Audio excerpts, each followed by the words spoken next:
A friend once told me a joke. He said that the president looked at his vice president. Namadi,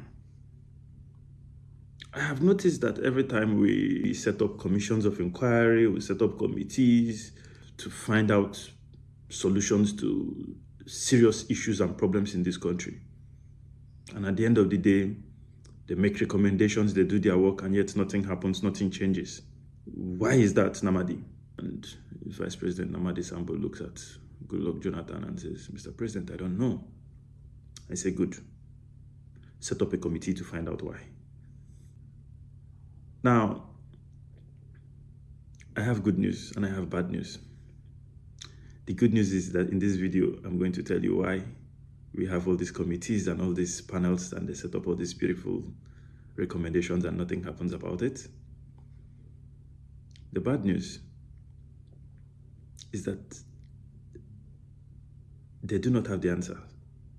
There was never any answer to be found. For over 60 years, the holy grail of African politics has been that we need good leadership.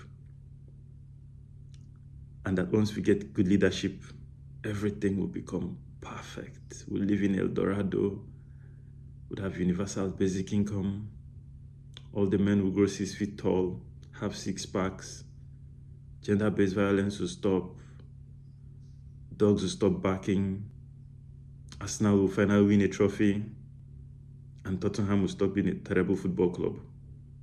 These are all dreams that we've been sold for the last 60 years.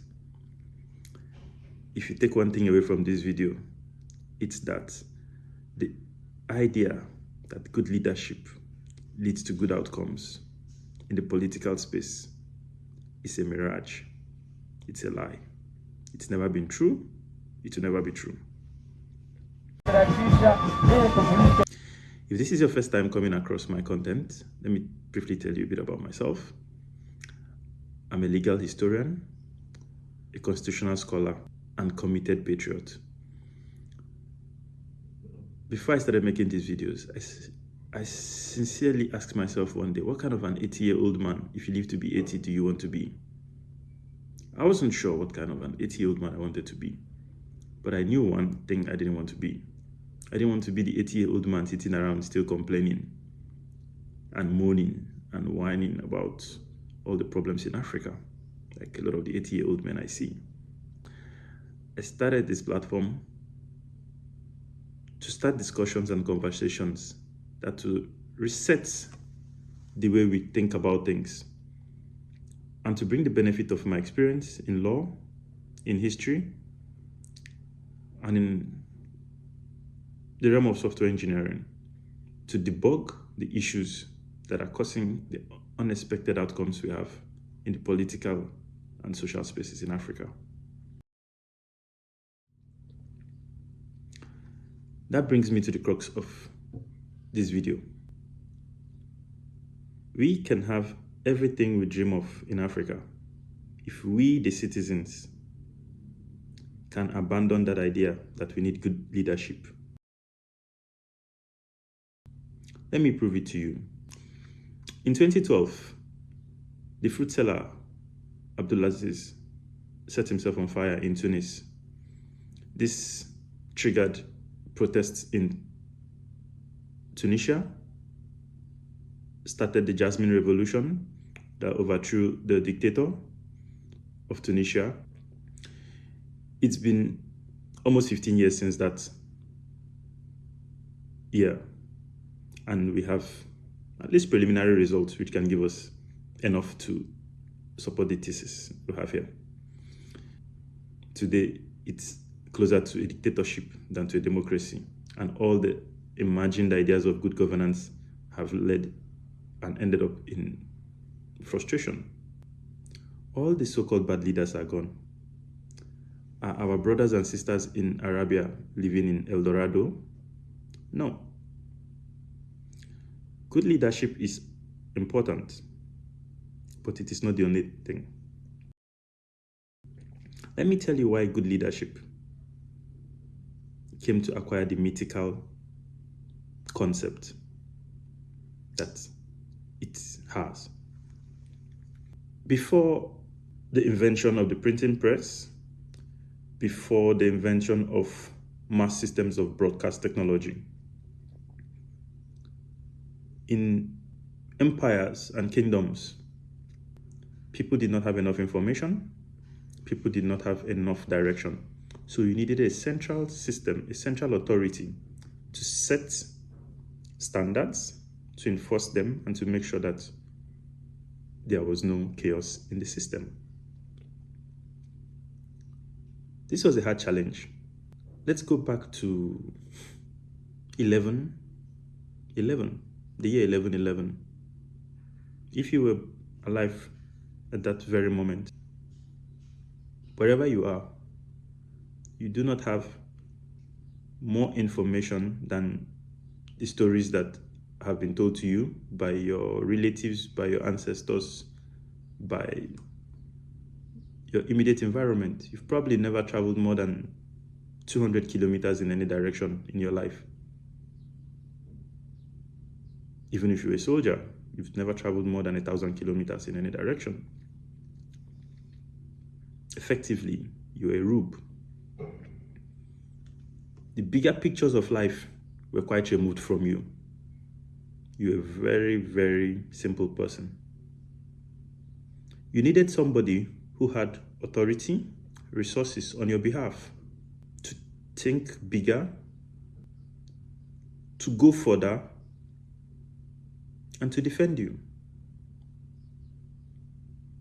And so therefore, you willingly gave up your power to a sovereign to undertake those powers, those rights, those responsibilities on behalf of all of you, because not everybody could do it. That is why the best and the brightest tended to be the royalty, the nobles, the sovereign. The sovereign would marshal all our combined resources and set up court in a central location, the capital. And from there, he would receive embassies from neighboring cities, neighboring states, and he would muster the men to go to war. And he would create laws like the Magna Carta, and he would enforce those laws if they were violated. This was a very good system for the pre-modern times. In modern times, we have in the palm of our hands all the information of recorded history available to us. We have all the knowledge about right and wrong. We are able to create knowledge, we're able to analyze knowledge, we're able to dispense knowledge. We're able to self-regulate. We're able to self-lead. So the need for leaders is not as important as it used to be 300, 400, 500, 600, 700, 800, 1,000 years ago. But the mindset that expects leaders to have all the answers still remains. So we set our leaders up to fail. We fail to take personal responsibility for ourselves. We are still in the feudal, prehistoric mindset of leadership. That is why we expect leaders to have all the answers. Unfortunately, we have to wake up, we have to grow up. Leaders don't have all the answers. The leader is no longer required. You are the leader. If we continue waiting for leaders to come and solve our problems, it's an archaic mentality that will not work in the modern times. To summarize this video, leaders are important still in the modern world, but they are not that important anymore. We have an advantage. We are living in the most technologically advanced age in human history. The amount of information, tools, and resources that you can get for $100, the Sun King Louis in all his majesty could not even conceptualize it. But like every good technology,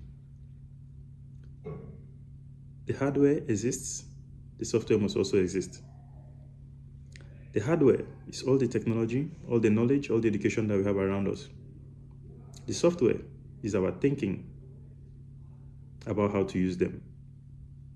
And in this video, if you take one thing away from it, is that the software we are using to think about leadership is completely upside down, and we need to swap it out.